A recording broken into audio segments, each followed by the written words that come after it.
Hello guys, welcome back to my channel. My name is Manish Kumar. I am first year student from SK medical college Muzaffarpur. In this video हम आपसे बात करेंगे document required at the time of admission in MBBS और BDS through NEET, all India quota और state Kota, दोनों की हम बात करेंगे। उससे पहले अगर आप हमारे चैनल पर नए हैं तो इस चैनल को सब्सक्राइब करें। आपको वीडियो अच्छी लगती है तो इसे लाइक करें और अपने दोस्तों के साथ शेयर करें। तो चलिए स्टार्ट करते हैं। तो ऑल इंडिया कोटा और स्टेट कोटा में डॉक्यूमेंट का जो रिक्वायरमेंट होता है लगभग सेम होता है। 15 टोटल डॉक्यूमेंट का रिक्वायरमेंट होता है। बस स्टेट कोटा में आपको डोमिसाइल सर्टिफिकेट देना पड़ता है। ऑल इंडिया कोटा में डोमिसाइल सर्टिफिकेट रिक्वायरमेंट नहीं होता है। तो फर्स्ट जो डॉक्यूमेंट का रिक्वायरमेंट आपको होता है वो नीट एडमिट कार्ड होता है। सेकंड जो डॉक्यूमेंट होता है वो नीट रिजल्ट होता है, जिसको नीट स्कोर कार्ड बोलते हैं या नीट रैंक कार्ड बोलते हैं। थर्ड जो डॉक्यूमेंट आपका रिक्वायरमेंट होता है वो प्रोविजनल सीट अलॉटमेंट लेटर होता है या कॉल लेटर होता है। ये काउंसलिंग के रिजल्ट के बाद आप साइट से डाउनलोड कर सकते हैं।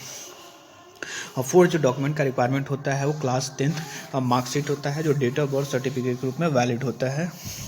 उसके बाद फिफ्थ जो डॉक्यूमेंट का आपको रिक्वायरमेंट होता है वो क्लास 10th पासिंग सर्टिफिकेट होता है। उसके बाद सिक्स जो डॉक्यूमेंट का रिक्वायरमेंट होता है वो क्लास 12 मार्कशीट होता है। उसके बाद सेवन जो डॉक्यूमेंट का आपको रिक्वायरमेंट होता है वो क्लास 12 पासिंग सर्टिफिकेट होता है। उसके बाद एट जो डॉक्यूमेंट का रिक्वायरमेंट आपको होता है वो माइग्रेशन सर्टिफिकेट होता है। माइग्रेशन सर्टिफिकेट का रिक्वायरमेंट तब होता है जब आपका यूनिवर्सिटी चेंज होता है। उसके बाद नाइन्थ जो डॉक्यूमेंट का रिक्वायरमेंट होता है वो आपका आधार कार्ड होता है एज ए एड्रेस प्रूफ के रूप में।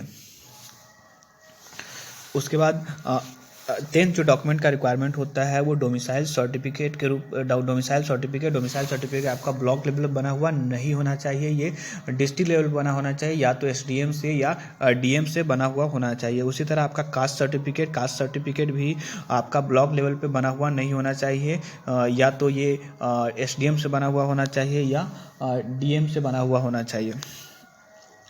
और उसके बाद जो 12 डॉक्यूमेंट का आपका रिक्वायरमेंट होता है वो इनकम सर्टिफिकेट होता है। इनकम सर्टिफिकेट पेरेंट के लगते हैं, और ये भी जो होता है ब्लॉक लेवल पर बना हुआ नहीं होना चाहिए, या तो ये एसडीएम से या डीएम से बना हुआ होना चाहिए। उसके बाद आपका 13 जो डॉक्यूमेंट का रिक्वायरमेंट होता है ये आपका 8 पासपोर्ट साइज फोटोग्राफ लगता है, जो आपने नीट के फॉर्म भरने टाइम दिया था सेम फोटो आपको रिक्वायरमेंट होता है।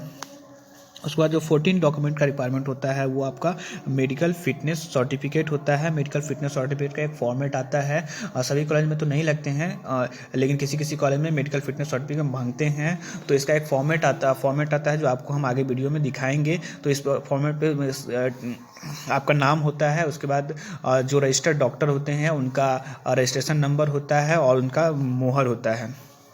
उसके बाद जो आपका 15 डॉक्यूमेंट का रिक्वायरमेंट होता है, जो लास्ट डॉक्यूमेंट होता है वो गैप सर्टिफिकेट होता है। गैप सर्टिफिकेट उन लोगों का रिक्वायरमेंट होता है जिनके एमबीबीएस में और 12 के बीच में जो गैप होता है उसके। तो गैप सर्टिफिकेट कुछ नहीं होता है, ये आपको आपको यहाँ सिविल कोर्ट में बन जाएंगे। इसके लिए एक आपको मतलब कोर्ट जाना पड़ेंगे। कोर्ट जाने के बाद आपको एक हाफिड भी बनवाना पड़ता है, जिसमें आपका नाम होता है, आपका एड्रेस होता है, आपके पेरेंट के नेम होते हैं, और उसके बाद आपने कब 12 पास किया, 12 का रोल नंबर होता है, और आपने बीच में गैप किस लिए लिया, या तो उसमें बेसिकली लिखा होता है कि आप नीट का प्रिपरेशन कर रहे थे। उसके बाद देखिए आप ये मेडिकल फिटनेस सर्टिफिकेट